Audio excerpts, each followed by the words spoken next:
l'ensemble des communautés nationales peuvent vivre ensemble dans le respect mutuel et dans le respect des croyances, parce que le fondamentalisme joue sur l'ambiguïté. Parce qu'au Sénégal, dans mon pays, nous sommes à plus de 90% musulmans.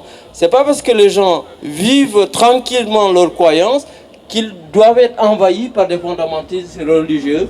Et ça, on n'est pas d'accord là-dessus, parce que le fondamentalisme, comme on l'a vu, agresse, tue, met en cause l'unité nationale.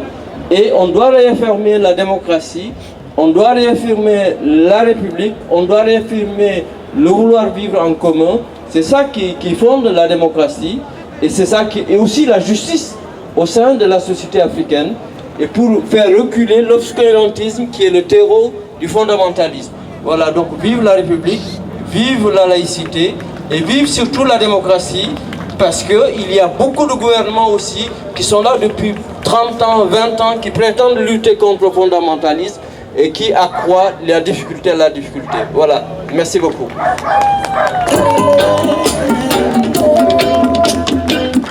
Africa unite, cause we're moving right out of Babylon, and we're going to our father's land. Yeah. How good and how pleasant it would be before God. Alors, oui, la journée ne cesse de continuer, et maintenant nous allons essayer d'avoir un historique très ferme d'un de nos anciens qu'on appelle Albert Choumbia, que j'invite ici là, afin qu'il vienne étoffer un peu les connaissances de certains sur le phénomène Boko Haram.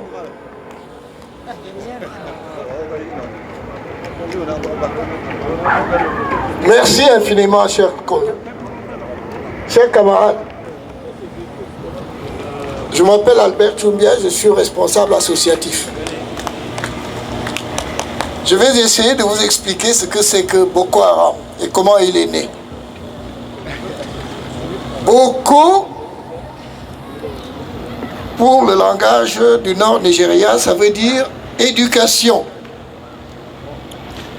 Haram, pour les mêmes peuplades, ça veut dire interdit. Boko Haram veut donc dire éducation interdite. J'ai vu qu'il y en avait qui se trompaient un peu en parlant des problèmes politiques. Quel est celui d'entre nous qui ne veut pas progresser?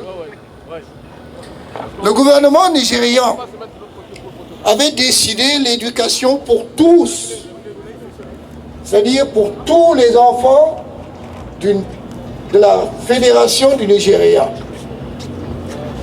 Certains États du nord Nigeria, un tout petit peu fondamentalistes, se sont opposés à cela parce que leurs enfants, ils les mariaient entre 10 et 14 ans. Et les enfants devaient aller uniquement à l'école coranique. Malheureusement, le gouvernement fédéral a commis l'erreur. Au lieu de faire l'éducation, d'envoyer l'armée pour réprimer les gens qui s'opposaient à la décision qui avait été prise de mettre l'éducation pour tous les enfants de la Fédération du Nigeria.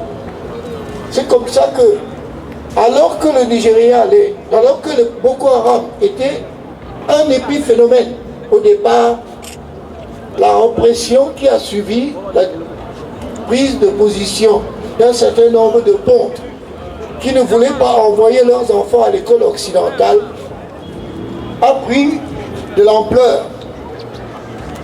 Boko Haram est aujourd'hui un problème qui interpelle toutes les personnes qui ont envie de progresser, tous les pères de famille qui ont envie d'envoyer leurs enfants à l'école. Boko Haram assassine, Boko Haram brûle.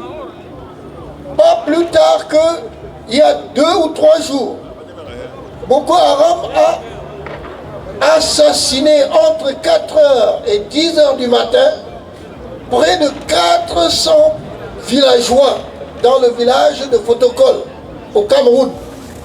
Le Cameroun n'avait rien à voir avec le problème de Boko Haram. le Tchad n'avait rien à voir avec le problème de Boko Haram. Le Niger n'avait rien à voir avec le problème de Boko Haram. Le Niger a perdu à peu près 200 personnes assassinées il y a moins de 3 jours par Boko Haram parce que les États africains ont décidé de venir apporter main forte à leurs voisins pour aider à faire disparaître le problème de Boko Haram. Nous sommes ici pour donner notre concours à nos différents pays qui sont concernés par le problème de Boko Haram parce que nous sommes pour le progrès. Nous faisons des enfants pour qu'ils avancent. Nous ne faisons pas des enfants pour qu'on les envoie en mariage à 10 ans. Nous faisons nos enfants pour qu'ils deviennent des médecins, des ingénieurs, qu'ils aillent à l'école et qu'ils progressent. Nous ne pouvons pas accepter le phénomène de Boko Haram, parce que le phénomène de Boko Haram, c'est le recul en arrière.